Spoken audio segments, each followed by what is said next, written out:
ধর্মীয় উৎসব প্রবরণা পূর্ণিমা উপলক্ষে কবিহারগুলোতে চলছে নানা আয়োজন। এ নিয়ে আরও জানাতে চট্টগ্রামের নন্দন কানন বৌদ্ধবিহার থেকে যুক্ত আছেন কাজী মাহফুজ এবং রাঙামাটি শহরে আছেন জিয়াউর রহমান। আমরা শুরুতেই চট্টগ্রামে মাহফুজের কাছে যেতে চাই। মাহফুজ, প্রবরণা পূর্ণিমার আনুষ্ঠানিকতা কেমন দেখছেন জানাবেন।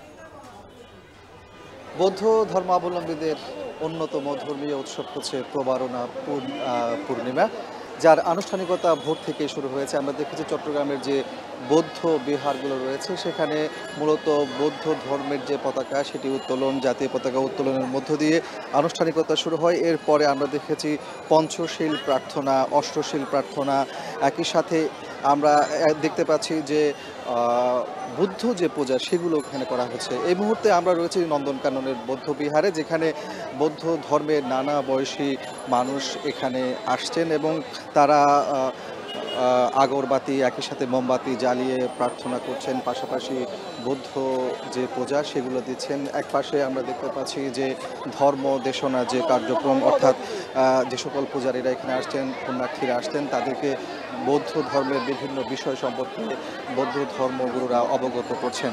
আপনি জানেন যে আজ থেকে ২৫০০ বছর আগে গৌতম বুদ্ধ নির্বাণ লাভের পর মূলত আষাঢ়ী পূর্ণিমা থেকে আশ্বিন পূর্ণিমা পর্যন্ত ৩ মাস বসবাস করেন।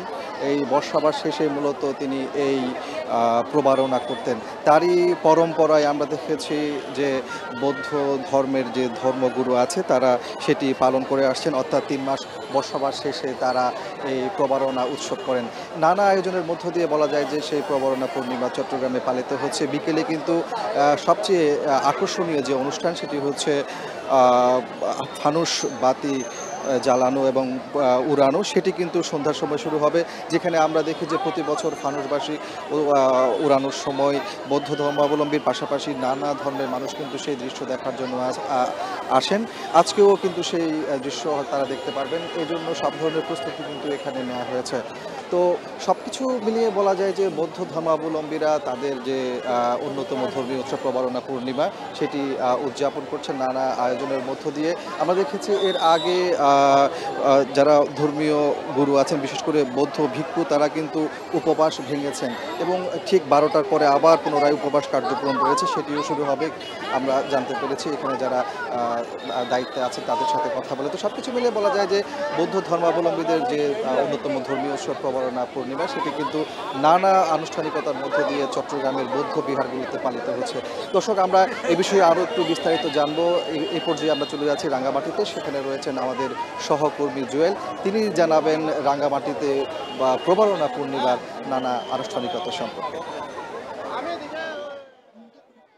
ধন্যবাদ মাহফুজ। আপনি যেমনটা বলছিলেন যে একটুখানি বলি, এই যে বর্ষা প্রবরণা পূর্ণিমার মধ্য দিয়ে যে শেষ হয় সেটি মূলত যে বৌদ্ধ ভিক্ষুরা যে ২৫০০ বছরের পরম্পরায় যেটি পালন করেন প্রবরণা পূর্ণিমা, সেটি হচ্ছে যে এই আশ্বিনী যে তিথি রয়েছে, পূর্ণিমা তিথি, সেখান থেকে আসলে আষাঢ়ী পূর্ণিমা থেকে আশ্বিনী পূর্ণিমা তিথি পর্যন্ত যে ৩ মাস বসবাস, সেখানে যে বৌদ্ধ ভিক্ষুরা নিজেদের যে বিহারগুলো রয়েছে সেখানে অবস্থান করেন এবং ৩ মাস বসবাস শেষ করেই এই প্রবরণা পূর্ণিমা উৎসবে তারা যোগ দেন এবং এর মধ্য দিয়ে মূলত যে কঠিন চিবর দান অনুষ্ঠান আগামীকাল থেকে শুরু হবে মাসব্যাপী। সেখানে আসলে রঙিন গেরুয়া কাপড় তারা বস্ত্র হিসেবে যে দায়িকারা রয়েছেন, পুণ্যার্থীরা রয়েছেন, তারা যেটি প্রদান করবেন, সেই বস্ত্র দানের যে কঠিন চিবর দান, সেই উৎসবের মধ্য দিয়ে মূলত বৌদ্ধ ভিক্ষুরা আসলে যে ধর্ম প্রচারে বেরিয়ে পড়বেন।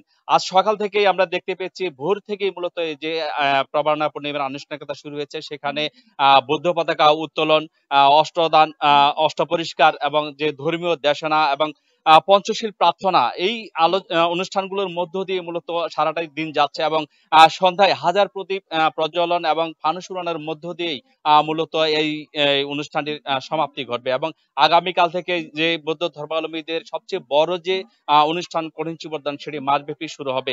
আমরা এই রাঙ্গামাটি যে রাজবন বিহার রয়েছে সেখানে আমরা সকাল থেকে দেখেছি প্রচুর ব্যাপক সংখ্যক যে বৌদ্ধ ধর্মাবলম্বী পুণ্যার্থী রয়েছেন, তারা উপস্থিতি এখানে ব্যাপকভাবে আমরা দেখতে পেয়েছি এবং ধর্মীয় গুরুরা তাদেরকে ধর্মীয় দেশনা দিয়েছেন এবং পঞ্চশীল প্রার্থনায় তারা দেশ, জাতি এবং মানব কল্যাণের জন্য বিশ্বের তারা সুখ সমৃদ্ধি কামনায় এই প্রার্থনায় অংশ নেন এবং একই সঙ্গে বৌদ্ধ ভিক্ষুরা যেমন পরস্পরের প্রতি যে ক্ষমা প্রার্থনা করেছেন, একই সঙ্গে যে বৌদ্ধ ধর্মাবলম্বীরা রয়েছেন তারা পরস্পরের কাছে ক্ষমা প্রার্থনা করেছেন, অতীতের ভুল ভ্রান্তি যেন তারা ক্ষমা করে দেন এবং একই সঙ্গে আগামী বছর যে আবারও যে প্রবারণা উৎসব হবে সেই পর্যন্ত তারা যেন সুখে শান্তিতে বসবাস করতে পারেন পরস্পরকে নিয়ে, সে প্রার্থনা করেছেন।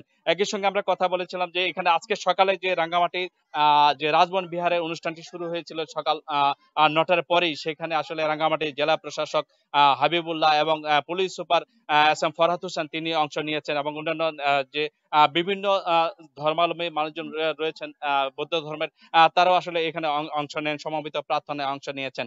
বৌদ্ধ ধর্মের যে গুরুরা রয়েছেন তারা যেটি বলছেন যে দেশ এবং জাতির বাইরেও এই রাঙ্গামাটি এবং যে পার্বত্য চট্টগ্রামের মানুষের বিভিন্ন জাতিগোষ্ঠী যে বসবাস রয়েছে সেখানে যেন তারা সুখ শান্তি সমৃদ্ধিতে একই সঙ্গে বসবাস করতে পারেন, হানাহানি ভুলে গিয়ে, এবং নতুন প্রজন্ম যারা আছেন তাদেরকেও সেই দীক্ষাটি নিতে বলেছেন।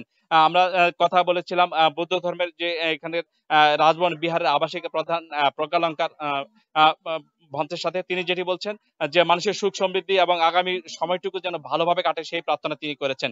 সন্ধ্যায় ফানুস উড়ানোর মধ্য দিয়ে এই অনুষ্ঠানের পরিসমাপ্তি হবে। রাঙ্গামাটি থেকে এই ছিল আমার কাছে সবশেষ। প্রবরণা পূর্ণিমার খবর জানাতে চট্টগ্রাম ও রাঙ্গামাটি থেকে যুক্ত ছিলেন সহকর্মীরা।